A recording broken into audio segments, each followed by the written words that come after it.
If you would like to understand lizard pose just a little bit better, then this is going to be the episode for you. We're going to talk about modified lizard. We're going to talk about regular lizard. This is going to be a education-filled class. So roll out your mat, and I will roll the intro screen.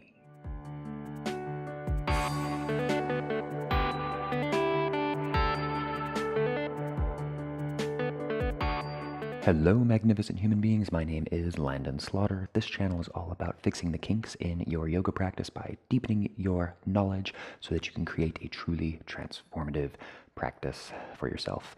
And today we are going to look at lizard pose. So go ahead and find yourself in a downward facing dog.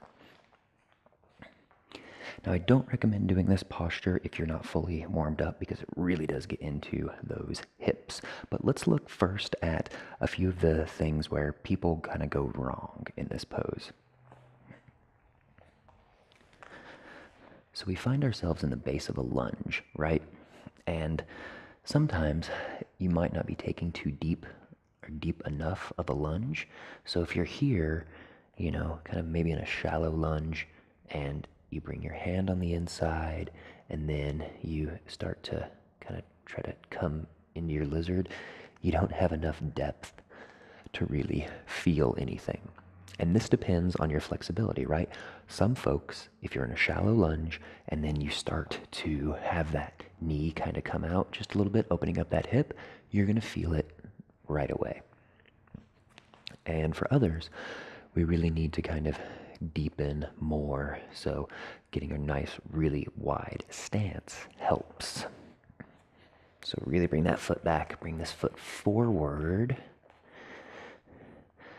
And then we can really start to feel it in our hips. This knee kind of falls out, which encourages that opening in our hips, right?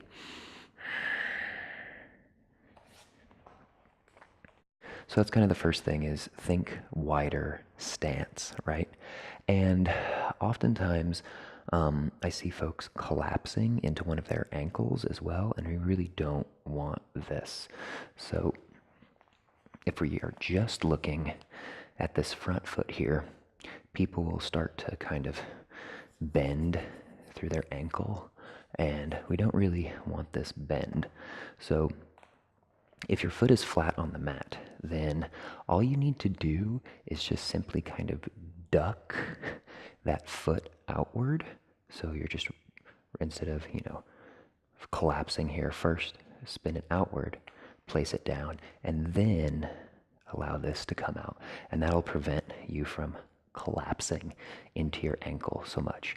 So instead of this, duck it out, place it down, and then let your knee open. So we don't want to really stress, in through that ankle too much. Want to keep things nice and straight through your ankle joint.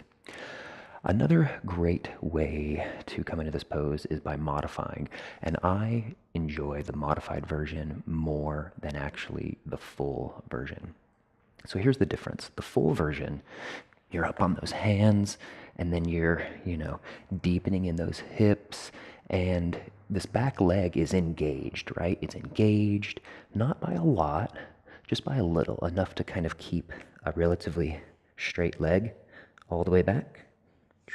So leg nice and straight, because if you don't relax it, then you start kind of, slouching just a little bit. So it's engaged just enough to keep that leg straight. And this front leg kind of starts to fall out just a little bit, and you can feel this right away in your hips, right? But the other way is, if you do relax down to that back knee and untuck your toes, now instead of having to hold any sort of strength in our hips, we can relax in our hips completely, because you can even take some of the body weight here into your arms. And when you do this, you can really relax open. So you can get lots of opening in your hips.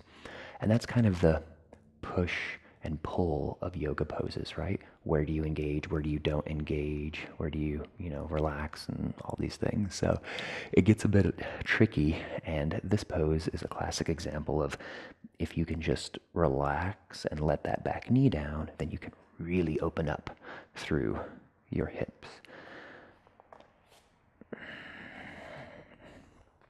So there is a short and sweet look at your lizard pose.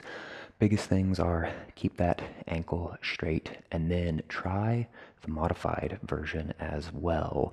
I think it really helps us to get down into those hips. And you can explore in that modified version even more, bringing this foot way up, and you can come down to your forearms.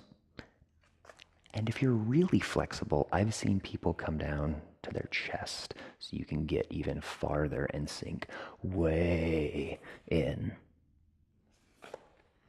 to that hip. So just a few tips, tricks for you if you're examining that lizard pose, Utthan Pristhasana. Thanks so much for being here. Greatly appreciate it from my heart. To all yours. Namaste.